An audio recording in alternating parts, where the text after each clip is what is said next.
Passport করতে এসে দীর্ঘ অপেক্ষা কিংবা জটিল প্রক্রিয়ার ঝামেলা, এই সুযোগটাই কাজে লাগায় একটি চক্র। দ্রুত পাসপোর্ট করে দেওয়ার আশ্বাস, কাজ করে দেওয়ার নামে অতিরিক্ত টাকা দাবি আর সহজ সমাধানের আশায় অনেকেই পড়ছেন দালালদের ফাঁদে। এই অভিযোগের ভিত্তিতেই এবার আগারগাঁও পাসপোর্ট অফিসে র্যাবের অভিযান। সোমবার সকাল ৯টা থেকে পাসপোর্ট অফিস ও আশেপাশের এলাকায় অভিযান শুরু করে র্যাবের একটি দল। অভিযান চলাকালে সেবা প্রার্থীদের সঙ্গে যোগাযোগ করে দ্রুত পাসপোর্ট পাইয়ে দেওয়ার কথা বলে এবং এর বিনিময়ে অতিরিক্ত অর্থ নেওয়ার অভিযোগে ৮ জনকে আটক করা হয়। র্যাব বলছে, সরকারি সেবাকে কেন্দ্র করে সাধারণ মানুষকে হয়রানি কিংবা দ্রুত কাজ করে দেওয়ার প্রলোভন দেখিয়ে অর্থ আদায়কারীদের বিরুদ্ধে আইনগত ব্যবস্থা নেওয়া হবে। আগারগাঁও পাসপোর্ট অফিস সহ দেশের সকল পাসপোর্ট অফিসে সেবা প্রত্যাশী সাধারণ মানুষ সে দুর্ভোগ লাঘব এবং পাসপোর্ট সেবায় স্বচ্ছতা ও জবাবদিহিতা নিশ্চিত করতে র্যাপিড অ্যাকশন ব্যাটালিয়ন র্যাব 2 নিরলসভাবে কাজ করে চলছে। এই মোবাইল কোর্টটি পরিচালনা আমাদের মূল উদ্দেশ্য দালাল চক্র চিহ্নিতকরণ ও তাদেরকে গ্রেপ্তার করা, তাৎক্ষণিকভাবে তাদেরকে দৃষ্টান্তমূলক শাস্তি প্রদান করা, জনসচেতনতা বৃদ্ধি। তবে আগারগাঁও পাসপোর্ট অফিসে দালালদের বিরুদ্ধে অভিযান এবারই প্রথম নয়।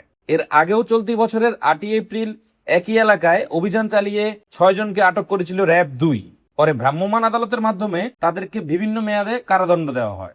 কোনো রকমের তদন্ত হয় না, শুধু এনআইডি অনুযায়ী পাসপোর্ট হয়। সুতরাং এখন কিন্তু অ্যাটেস্টেশন লাগে না, এখন কিন্তু 4 পৃষ্ঠা হাতে লেখা ফর্ম পূরণ করতে হয় না। এখন ঘরে বসে অনলাইনে ব্যাংকে টাকা জমা দেওয়া যায়, ঘরে বসে ফর্ম পূরণ করা যায়।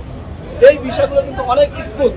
যে কোনো প্রতারকের বাচ্চাদের বিষয়ে আপনারা প্রতিরোধ করে তোলেন, ওদের পেছনে অ্যালোপ্যাথি ব্যবস্থা নেন, ওদের জন্য আমরাও ডিস্টার্ব। এই জন্য প্রতি মাসে মাসে আমরা কি করি, আমাদের আজকে যারা আইনশৃঙ্খলা বাহিনী যারা দেখতে পাচ্ছেন তাদেরকে সাধুবাদ জানাই যে তারা তৎপর আছেন।